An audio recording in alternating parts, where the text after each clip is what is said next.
सोचिए अगर आपकी बॉडी का दिल उल्टी तरफ हो, या आपकी हड्डियां कांच की तरह टूट जाएं, या फिर आपकी स्किन पर पत्थर जैसा कठोर लेयर बनने लगे। सुनकर अजीब लगता है ना, लेकिन ये सब हकीकत है। आज हम बात करेंगे दुनिया की 10 सबसे रेयर बीमारियों की, जिनके बारे में शायद आपने कभी सुना भी ना हो। और यकीन मानिए, आखिरी बीमारी इतनी अजीब है कि आपको हिला कर रख देगी। तो सबसे पहली बीमारी है प्रोजेरिया सिंड्रोम। ये बीमारी बच्चों को बुढ़ाके में बदल देती है। सिर्फ 8 से 10 साल के बच्चे 70 साल के बूढ़े जैसे दिखने लगते हैं। बाल झड़ जाते हैं, झुर्रियां आ जाती हैं और हड्डियां कमजोर हो जाती हैं। दुनिया में इसके सिर्फ 4 मिलियन में से एक केस होता है।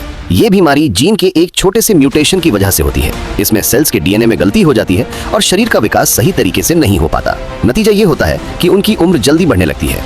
अफसोस की बात यह है कि ज्यादातर बच्चे 14 साल से ज्यादा नहीं जी पाते इस बीमारी से ग्रस्त होने के बाद। अब हम चलते हैं दूसरी बीमारी की ओर, जिसका नाम है एलियन हैंड सिंड्रोम। सोचिए अगर आपका हाथ अचानक से आपकी मर्जी के बिना हिलने लगे और आप चाहकर भी उसे रोक ना पाएं, तो यही है एलियन हैंड सिंड्रोम।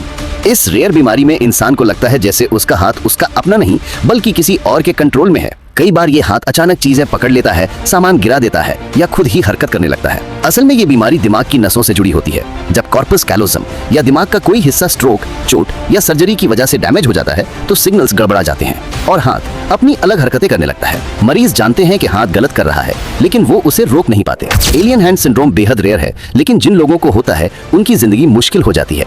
सोचिए, एक हाथ शर्ट के बटन बंद करे और दूसरा हाथ उसी वक्त उन्हें खोल दे। इलाज अभी नहीं है, लेकिन थेरेपीज और मेडिसिन से थोड़ी राहत मिल सकती है। तो अब हम चलते हैं तीसरी बीमारी की ओर, जिसका नाम है ग्लास बोन डिजीज। सोचिए अगर आपकी हड्डियां इतनी नाजुक हों कि हल्की सी चोट से भी टूट जाएं। यही है ग्लास बोन डिजीज, जिसे ऑस्टियोजेनेसिस इम्परफेक्टा भी कहते हैं। इस बीमारी में हड्डियों का निर्माण बहुत कमजोर होता है, जिससे हर समय फ्रैक्चर का खतरा बना रहता है। कुछ बच्चे पैदा होते ही दर्जनों फ्रैक्चर झेलते हैं और उनकी हड्डियां जन्म से ही कमजोर होती हैं। ये बीमारी बहुत रेयर है और दुनिया में इसके सिर्फ कुछ हजार केस ही पाए गए हैं। मरीजों को हर रोज बेहद सावधानी बरतनी पड़ती है, क्योंकि साधारण काम जैसे चलना, बैठना या खेलना भी खतरा भरा हो सकता है। हालांकि मॉडर्न मेडिकल केयर और फिजियोथेरेपी से कुछ राहत मिलती है। मरीज और उनके परिवार दिन प्रतिदिन की चुनौतियों के बावजूद जीने का हौसला नहीं छोड़ते। तो अब अगली बीमारी है हार्लेक्विन इक्थियोसिस।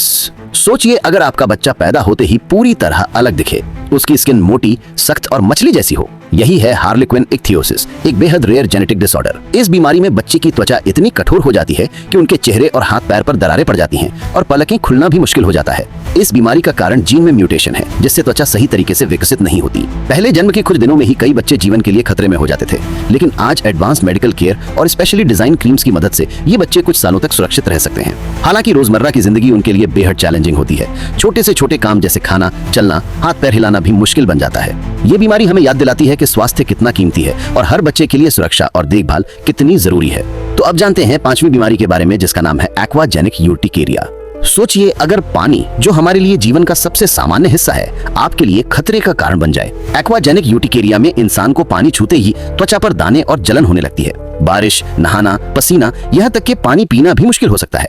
ये बीमारी बेहद रेयर है और दुनिया में इसके सिर्फ कुछ दर्जन ही मामले पाए गए हैं। इसका कारण पूरी तरह समझा नहीं गया है, लेकिन माना जाता है कि शरीर की इम्यून सिस्टम पानी पर असामान्य प्रतिक्रिया करती है। इस बीमारी के मरीजों के लिए रोजमर्रा की जिंदगी कठिन हो जाती है। उन्हें पानी के संपर्क से बचना पड़ता है और रोजमर्रा के काम जैसे नहाना या खाना बनाना भी चुनौती बन जाता है। एक्वाजेनिक यूर्टिकेरिया हमें ये सिखाती है कि हमारे लिए सामान्य चीजें किसी और के लिए कितनी मुश्किल हो सकती हैं।